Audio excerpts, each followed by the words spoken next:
are you going to be?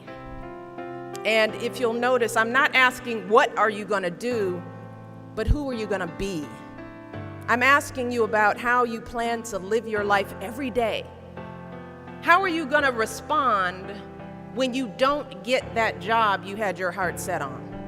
For all of you who are going to be teachers, what are you going to do if the students in your class next year just don't respond to your lessons? For all of you going into business, how will you react when your boss gives you a goal that feels way too high? See, these are the moments that define us. Not the day you get the promotion, not the day you win Teacher of the Year, but the times that force you to claw and scratch and fight just to get through the day. The moments when you get knocked down and you're wondering whether it's even worth it to get back up.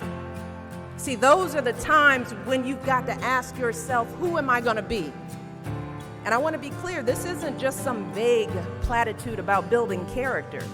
In recent years, we've actually been seeing a growing body of research that shows that skills like resilience and conscientiousness can be just as important to your success as your test scores or even your IQ.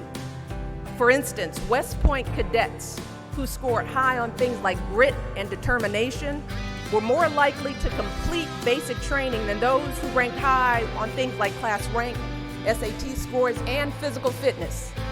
So what we're seeing is that if you're willing to dig deep, if you're willing to pick yourself up when you fall, if you're willing to work and work until your weaknesses become your strengths, then you'll develop a set of skills that you can mold and apply to any situation you encounter, any job you might have, any crisis you might confront. But you gotta make that choice. Who are you gonna be? How will you serve others? And who will you include in your lives? And let me just share just a little secret before I end. As someone who has hired and managed hundreds of young people over the course of my career, the answers to those questions, believe me, are far more important than you can ever imagine.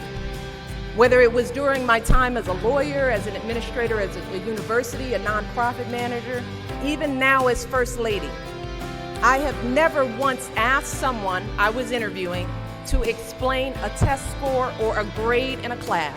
Never. I have never once made a hire just because someone went to an Ivy League school instead of a state school. Never. What I have looked for is what kind of person you are. Are you a hard worker? Are you reliable? Are you open to other viewpoints? Have you stepped outside of your own self-interest to serve others? Have you found a way to serve our country, whether in uniform or in your community?